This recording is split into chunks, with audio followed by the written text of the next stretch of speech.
Eh bien, bonjour tout le monde. Comme,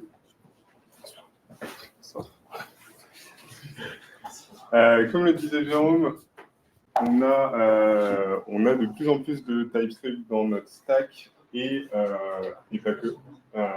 Et malgré tout, on aime beaucoup l'aspect safe qu'apporte TypeScript, notamment quand on type correctement. Donc, je vais essayer de vous amener. Je ne partage pas ma présentation. Merci. Il faut que je partage mon écran, tout mon écran. Oui. Alors. Aïe. Vous savez, moi, la technologie. Oui, c'est bon. C'est bon. Le bleu. T'as fait le share avec ça, c'est bon? Ouais, j'ai fait le share. Ok, ouais, c'est bon. Merci. Oui, good. C'est reparti. Donc, on a du TypeScript, mais pas que. Et on aime bien les bénéfices de TypeScript, et ça nous embête de perdre ces bénéfices au motif qu'on n'a pas que du TypeScript. Donc, on va le faire un petit peu en 3 parties, parce que dans End-to-End Type Safety, avec plusieurs langages, on a beaucoup de choses qui se cachent dedans. On a dit que ParyTest, c'était beginner friendly, donc on va passer rapidement. Hein, je ne vais pas vous faire l'affront de vous expliquer en détail ce que c'est un type, mais on va revenir un petit peu sur au fait, c'est quoi les types, à quoi ça sert, c'est quoi la type safety, c'est quoi end-to-end type safety, qu'est-ce que ça veut dire. Et ensuite, on rentre un petit peu plus concrètement dans ce qui nous intéresse, à savoir comment on fait pour maintenir cette end-to-end type safety, même quand on n'a pas du node côté back. Donc moi, je suis Johan. Je suis tête de l'ingénierie chez Memory. Et vous pouvez m'envoyer un mail si vous voulez postuler chez Memory. Ou pour tout autre motif si vous avez bien aimé mon talk. Et sinon, j'essaie de publier des trucs cool sur LinkedIn de temps en temps. Donc, dans TypeScript, il y a Type. On ramène Captain Obvious avec nous pour la petite introduction de c'est quoi les types. Juste pour revenir à la base, en fait, ce qui nous intéresse dans le côté typage, c'est cet aspect, OK, du coup, il y a un moment où on va chercher à type-check notre code et à avoir un vert rouge sur est-ce que mon type-check est bon, est-ce que mon type-check n'est pas bon. Et globalement, ce à quoi ça sert, c'est de dire j'ai des variables qui se baladent, j'ai des fonctions qui se baladent, et ce qui transite, c'est bien ce que je crois. Donc la type safety, c'est quoi? C'est quand ce truc-là, c'est vrai, c'est-à-dire c'est effectivement vrai que ce qui transite, c'est bien ce que je crois. Comment on s'assure de la type safety? Il y a plein de manières différentes. Ce truc-là, c'est pas un tout, mais une partie importante, c'est que TypeScript est très bon pour comprendre quel type vous utilisez. Et donc, globalement, on a envie plutôt de le laisser inférer les types versus surtyper un petit peu partout et venir lui plugger des types qui seraient au final plus les bons à l'utilisation.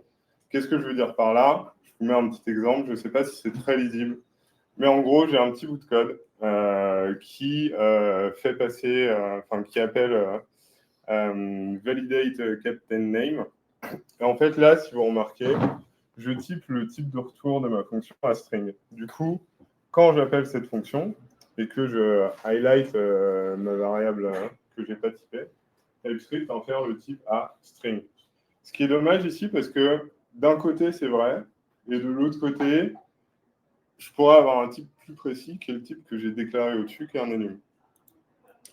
Et si je passe juste après, je retire le type de retour à string, je me rends compte que TypeScript est capable tout seul, dans ce cas-là, de me dire « Ok, tu m'as passé un captain name en entrée, du coup, tu as un captain name en sortie. » Et c'est ce que je voulais dire par « Il vaut mieux laisser TypeScript faire son taf et inférer les types correctement, plutôt que de vouloir absolument forcer partout. » Après, il y a des exemples et des contre-exemples de ce truc-là.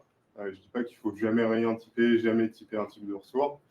Il y a des bons exemples où c'est plutôt intelligent de typer des types de retour, mais il faut faire attention à ça.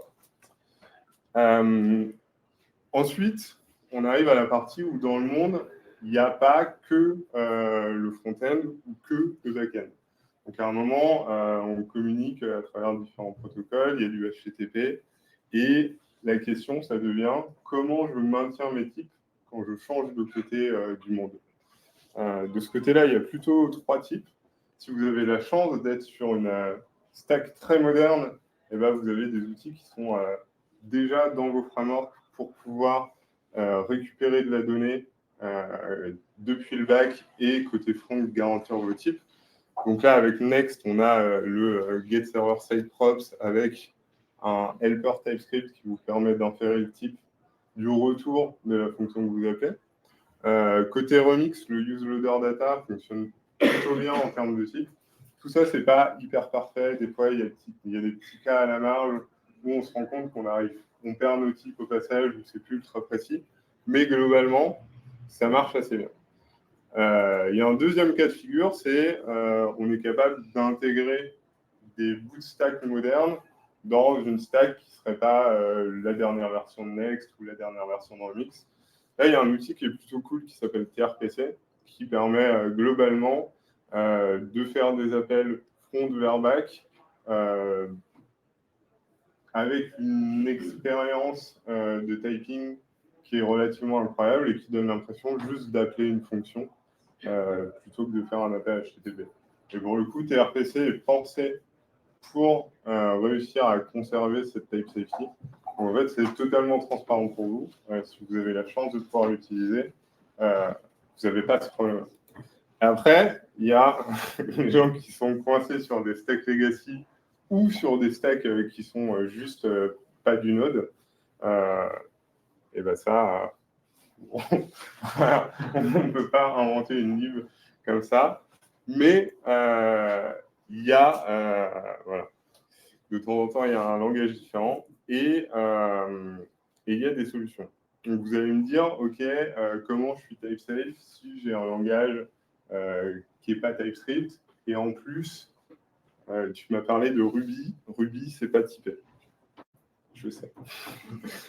Mais il y a du tooling qui peut nous aider, qui peut faire en sorte qu'on récupère justement cette partie de typing. Donc là, on va voir un exemple dans l'écosystème Ruby.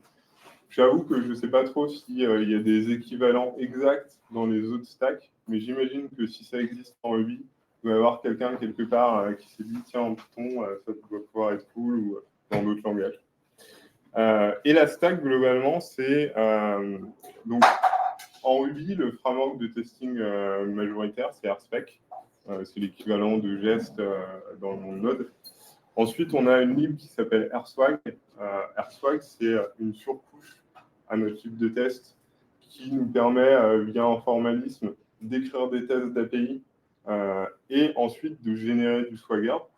Et à partir de là, on a tout gagné, puisque Swagger, on a énormément de tooling et on va pouvoir générer un client TS avec le client d'API et du coup typer. Et là, c'est un petit peu le rêve de tout développeur parce qu'on se retrouve dans une situation où, en fait, j'ai mon endpoint, j'écris mes tests. Si mes premiers tests ils sont suffisamment bien écrits, quand je change mon endpoint, et ben, mes tests ils pètent. Donc, je suis obligé de mettre mes tests à jour tout le temps. Si mes tests ils sont à jour, ma doc est à jour. Si ma doc est à jour, mon client d'API est à jour. Si mon client d'API est à jour, du coup, mes types dans mon front-end, ils sont. Et ça, c'est magnifique. Mais vous allez me dire, attends, t'es gentil, tu me parles de RSpec, de RSwag, de Swagger, tout ça, c'est gentil, mais il manque un bout dans l'équation. Parce que si on veut être totalement type safe, on a besoin d'un truc qui nous dit au fait, là, tes types ne sont pas bons. Est-ce que quelqu'un a une idée de quel est le bout qui manque? Ça a été cité. Personne? La liste est type. Ouais. Un générateur de type par rapport à celui-là. Alors oui, ça pourrait être ça, mais non, en l'occurrence, là, on l'a. Ça fait partie implicitement du tooling. Le bout qui manque, c'est NX. C'est NX, c'est un gestionnaire de monorepo. Parce que ce qui fait la magie ici, c'est qu'on a un monorepo avec notre app back et notre app front. Ce qui fait que quand on génère les types, ils ne partent pas quelque part, on ne sait pas trop où. Ils sont générés dans les libs qui sont référencés par notre application front. Et du coup, quand on run le type check sur notre application front, ça run le type check avec toutes les dépendances de l'API. Donc, l'une des dépendances, c'est la lib qui contient le client TypeScript de notre API. Voilà. J'avais mis démo time, je ne sais pas si j'ai le temps. Si je le fais rapide. Allez, c'est pour le plaisir de vous montrer que ça marche. En gros, je vais zoomer un peu. Hop, si j'enlève ça, ce qui se passe, c'est que là, j'ai mon petit contrôleur Ruby. Donc, je render juste Hello Paris. Normalement, mon Hello Paris TS. Normalement, mon serveur est lancé. Donc, si j'actualise cette page, je ne me prends pas une 404. Et non, j'ai bien un Hello Paris TS. Et donc, ce qui se passe, c'est que là, c'est ce dont je vous parlais, c'est le petit AirSwag qui me permet de venir tester mon endpoint.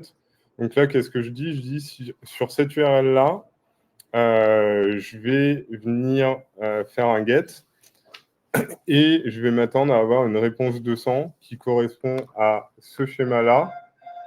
Donc ce schéma-là, ça c'est le formalisme Swagger qui me permet de décrire le payload de retour de mon endpoint.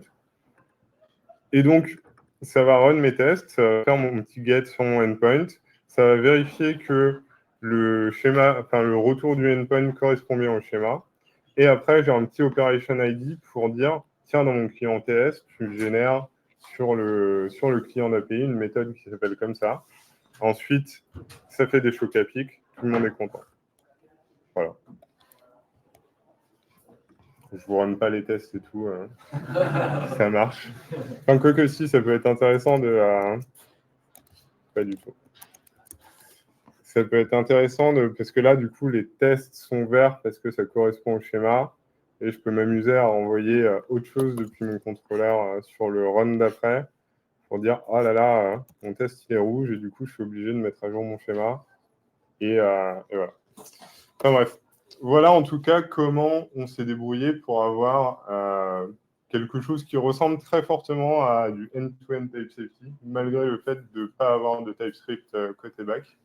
Et ça, c'est plutôt pas mal parce que ça nous permet, ça nous facilite vachement la vie côté front-end.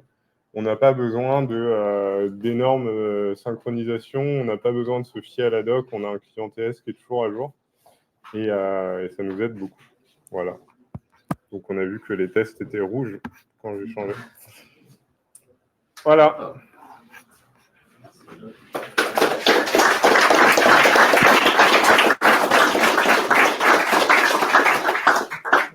On me disait que ça marche aussi, ça, en PHP, et que une méthode pour réussir à avoir du type safe avec différents langages, c'est GraphQL. Parce que, effectivement, vu que le schéma GraphQL est typé, ça permet de automatiquement avoir cette garantie de parler la même chose côté back et côté front. D'autres questions, Romain? Ouais. Est-ce que ça pose pas de problème si tu rajoutes un champ, par exemple, sur ton serveur? Ouais. Tu l'utilises côté front, ouais. et ton serveur n'est pas déployé et tu déploies le front avant. Eh ben, on déploie le back avant le front, figure ça. Toujours. Ouais, en fait, dans notre flow de CI, ce qui se passe, c'est que notre flow total, c'est comment dire, il n'y a pas de déploiement à la main, tout est automatique. Et donc, en fait, dans le pipeline, tu as le front qui est, en gros, on bide d'une image Docker, ça part sur la registry, c'est déployé dans la foulée. Et le front, à peu près en même temps, il part sur le CDN.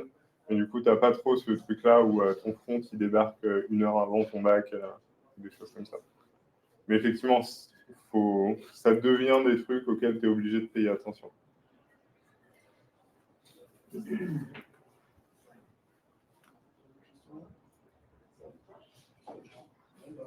Oui, good.